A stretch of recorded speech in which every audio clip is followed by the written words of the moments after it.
Hello everyone, welcome back to my channel.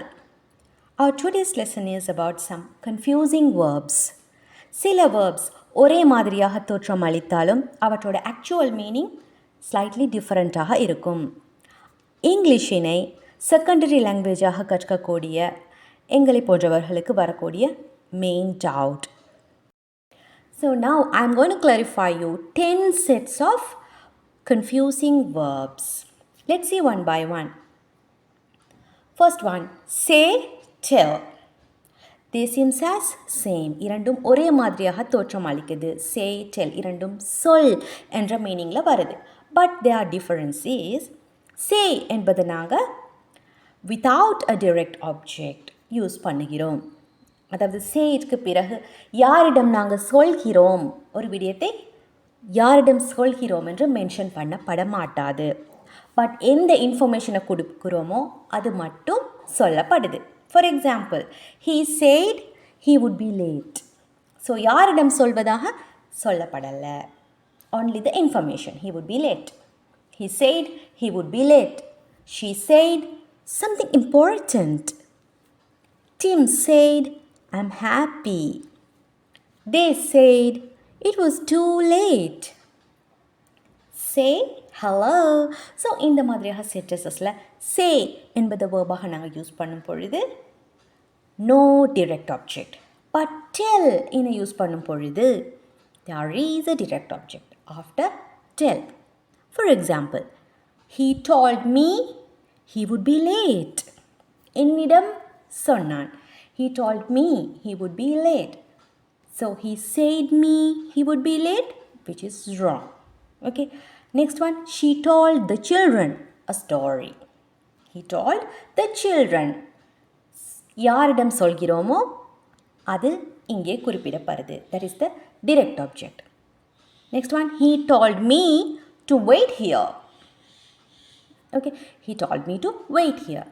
She told him the truth. She told him the truth. He told me a joke.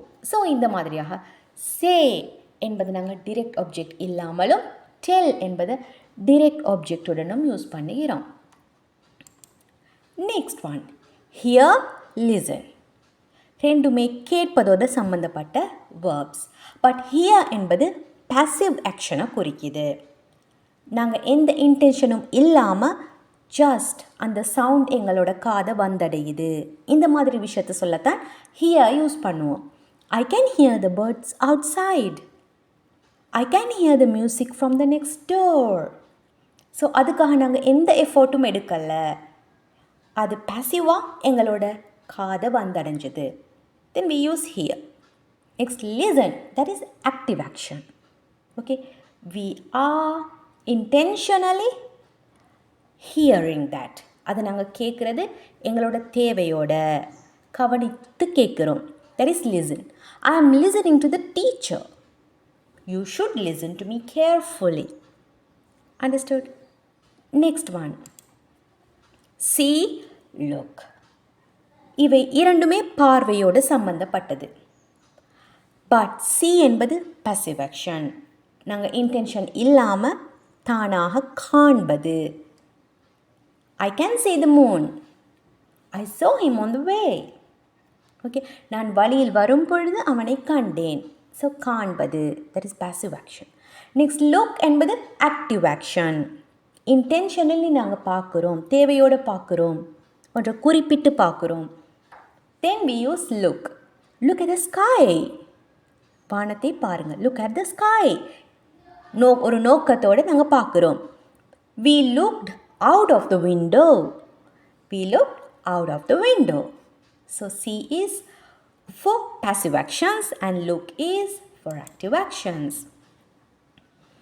Next, say, speak. இரண்டும் பேசு என்ற மீனிங்கில் வருது. So say என்பது focused on content. எதை சொல்கிறோம் என்ற விஷயத்தை நாங்கள் முக்கியத்துவம் கொடுத்து சொல்வது say. யாரிடம் சொல்கிறோம் என்று சொல்லப்படுவதில்லை. We also look this earlier also. For example, she said she was busy. He said hello. So அந்த கண்டென்ட் தான் இங்கே முக்கியமாக சொல்லப்படுது எதை சொல்கிறார் என்ற கண்டென்ட். பட் ஸ்பீக் என்னும் பொழுது focus on the act of communication. Okay, நாங்கள் பேசும் அந்த விடயம் சொல்லப்படுது. For example, he speaks English fluently. அவன் இங்கிலீஷ் பேசுகிறான். She spoke at the conference. So எப்போவுமே ஸ்பீக்குடன் சேர்த்து ஒரு லாங்குவேஜ் அல்லது ஒரு ஆடியன்ஸ் குறிப்பிடப்படணும். So speak is the act of communication. Next one is tell and talk.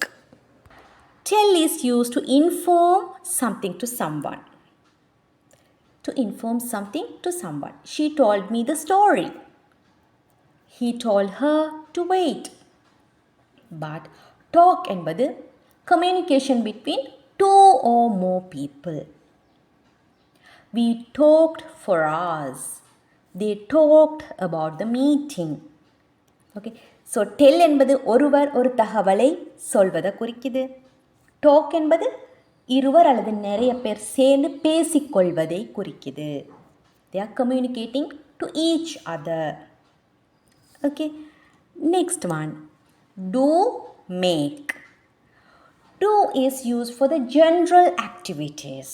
For example, I need to do my homework. Do your best. Do laundry. So, இதே போல் two என்பது நாங்கள் யூஸ் பண்ணுவது ஜென்ரலான activities பற்றி பேச. But make என்பது creating, producing ஓ constructing, ஏதாவது ஒன்றை உருவாக்குதல், ஓகே, அல்லது கட்டி எழுப்புதல். இந்த மீனிங்கில் தான் மேக் யூஸ் பண்ணப்படுது. I made a cake. Make a plan, make a decision, make a mistake. So இந்த மாதிரி creating something, producing something, constructing something, இதுக்காக நாங்கள் மேக் என்பதை யூஸ் பண்ணுறோம். Next find, search. ஃபைண்ட் என்பது the result of search. நாங்கள் ஒரு விஷயத்தை தேடி கண்டுபிடிக்கிறோம், ஒரு இடத்துலிருந்து கண்டுபிடிக்கிறோம், அதை நாங்கள் ஃபைண்ட் என்று சொல்வோம். I found my keys under the couch. So கண்டுபிடித்து விட்டேன், கண்டுபிடித்தல். Okay, that is the end result. But search என்பது ஒன்றை தேடுகிறோம், இன்னும் கண்டுபிடிக்கல. we didn't find it yet, still searching. Okay, அதாவது ஒரு விஷயத்தை தேடுதல் என்பது தான் search. I am searching for my keys. Next day சொல்கிறோம் I found my keys under the couch. So search அந்த ஆக்டிவிட்டி முடிஞ்சு அதோட எண்டில் நாங்கள் கண்டுபிடிக்கிறோம். ஃபைண்ட். ஃபைண்ட் என்பது கண்டுபிடித்தல், சர்ச் என்பது தேடுதல்.